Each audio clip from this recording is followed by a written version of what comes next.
17 मार्च 1990 जब बॉस्टन के सभी लोग सेंट पैट्रिक्स डे की सेलिब्रेशन मना रहे थे, वहीं दूसरी ओर दुनिया की सबसे महंगी चोरी हो जाती है। ये हिस्ट्री की सबसे महंगी चोरी मानी जाती है, जिसे आज तक कोई ना सॉल्व कर सका। ऐसी इंटरेस्टिंग वीडियो देखने के लिए हमारे चैनल को लाइक व सब्सक्राइब कर दीजिए, ताकि आने वाली हर वीडियो का नोटिफिकेशन आपको मिल सके। ये केस 18 मार्च 1990 को यूएसए के बॉस्टन शहर में पेश आया था। तो चलिए जानते हैं कि यह 81 मिनट्स में की जाने वाली चोरी कैसे दुनिया की टॉप अनसॉल्व हाइस्ट बन गई। 18 मार्च 1990 सेंट पैट्रिक्स के दिन 2 पुलिस ऑफिसर म्यूजियम में घुसते हैं और सब गायब। यूएसए के बॉस्टन शहर में रहने वाली इज़ाबेला स्टुअर्ट नाम की एक लेडी, जो कि एक रॉयल और रिच फैमिली से बिलोंग करती थी। आर्ट कलेक्टर होने के साथ साथ उन्हें कीमती पेंटिंग, स्कल्पचर और एंटीक आर्टिफैक्ट रखने का बहुत ही ज़्यादा शौक था। अपने इंटरेस्ट के चलते उन्होंने बहुत सी कीमती चीज़ें कलेक्ट की, जिसकी कीमत आज भी करोड़ों में है। साल 1903 में इज़ाबेला स्टुअर्ट ने एग्जीबिशन के लिए अपना खुद का एक म्यूज़ियम बनवाया। 3 फ्लोर का बना यह म्यूज़ियम, जिसका नाम उन्होंने अपने ही नाम पर यानी इज़ाबेला स्टुअर्ट गार्डनर म्यूज़ियम रखा, जिसमें उन्होंने अपनी 15,000 से भी ज़्यादा कीमती चीज़ें रखी।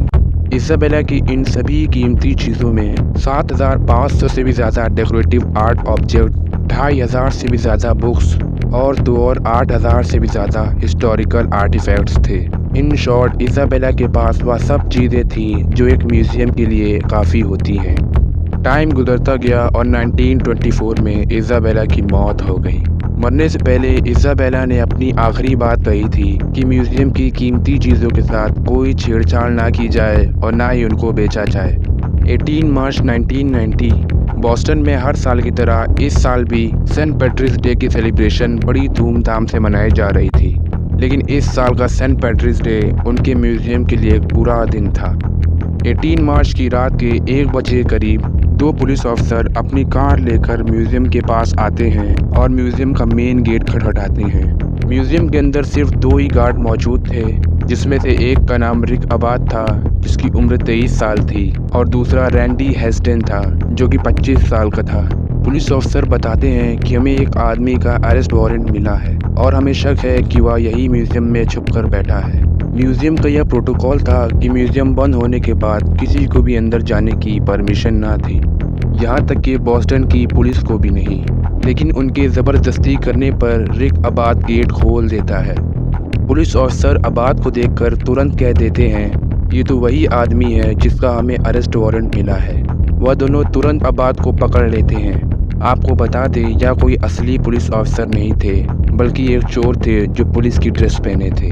दोनों चोर अबाद और रैंडी को पकड़कर उन्हें बेसमेंट में ले जाकर बांध देते हैं और साथ ही उनके मुंह पे टेप भी लगा देते हैं। रैंडी और अबाद तुरंत समझ जाते हैं कि यह कोई असली पुलिस ऑफिसर नहीं, बल्कि चोर हैं। हालांकि म्यूज़ियम में जगह जगह पर कैमरास और मोशन डिटेक्टर लगे हुए थे, लेकिन उन सब का कोई भी फ़ायदा ना था, क्योंकि उनकी एक्टिविटीज़ को देखने वाले म्यूज़ियम में सिर्फ अबाद और रैंडी ही थे, जिन्हें उन चोरों ने बांध कर रख दिया था। चोरों ने आर्टिस्ट रेम्ब्रांट की a lady and gentleman in black, the Christ in the storm on the sea of Galilee और साथ ही उनका सेल्फ पोर्ट्रेट भी चुरा लेते हैं। उन्होंने एडगर डिगास की 5 पेंटिंग्स, जोहेन्स वेरमियर्स की द कॉन्सर्ट, गोवार्ड फ्लिंक की the landscape with obelisk, Edward Manet chez चेस टॉर्टिनी और साथ ही ईगल फिनियल और चाइनीज़ दू नाम के 2 कीमती ऑर्नामेंट्स चुरा लेते हैं। म्यूज़ियम की 13 बेशकीमती आर्टवर्क चुराने के बाद वे सिक्योरिटी टेस्ट से मोशन डिटेक्टर का सारा आउटपुट फाड़ लेते हैं और साथ ही कैमरा की रिकॉर्डिंग टेप भी निकाल दी थी, जिसमें उनकी सारी एक्टिविटीज़ रिकॉर्ड थी। चोरी का सारा सामान लेकर दोनों चोर 2:45 पर म्यूज़ियम से बाहर निकल जाते हैं और एक एक करके सारा सामान अपनी गाड़ी में लोड करके वहाँ से भाग जाते हैं। सुबह की शिफ्ट में जब दूसरे गार्ड म्यूज़ियम पर आते हैं तो उन्हें ना ही रैंडी मिलता है और ना ही अबाद। बड़ी छानबीन करने पर वे म्यूज़ियम के बेसमेंट में बंधे हुए मिलते हैं। म्यूज़ियम और उन दोनों गार्ड्स की ऐसी हालत देख वे तुरंत समझ गए कि कल रात यहाँ चोरी हुई है। चोरों ने अपनी इस चोरी में छोटा सा भी सुराख ना छोड़ा था। पुलिस ने उन चोरों जैसे दिखने वाले लोगों की भी बड़ी छानबीन की, लेकिन उससे भी कुछ खास पता न लग पाया। म्यूजियम से चोरी हुए आर्ट वर्क की टोटल कीमत $500 मिलियन थी, जो कि इंडियन रुपीस में 50 करोड़ रुपए बनते हैं। इन्वेस्टिगेशन करने पर पता चला कि ये अब तक की सबसे महंगी आर्ट वर्क चोरी है। काफ़ी कोशिशों के बाद पुलिस ने यह अनाउंस कर दिया कि अगर चोर अपना जुर्म कबूल कर ले तो उसका यह जुर्म माफ़ कर दिया जाएगा। इतना एक्सपेंसिव आर्ट वर्क खो जाने पर म्यूजियम के स्टाफ ने पब्लिक से यह भी कह दिया कि चोरी हुए आर्ट वर्क की कोई भी जानकारी देगा तो उसे 10 मिलियन यानी 5 करोड़ रुपए इनाम के तौर पर दिया जाएगा। लेकिन ना ही कोई आर्ट वर्क मिला और ना ही कोई चोरों की इंफॉर्मेशन। म्यूजियम में लगे खाली फ्रेम आज तक के ना हटाए गए हैं, इस उम्मीद से कि शायद एक दिन ये चुराए गए आर्ट वर्क जरूर मिल जाएंगे।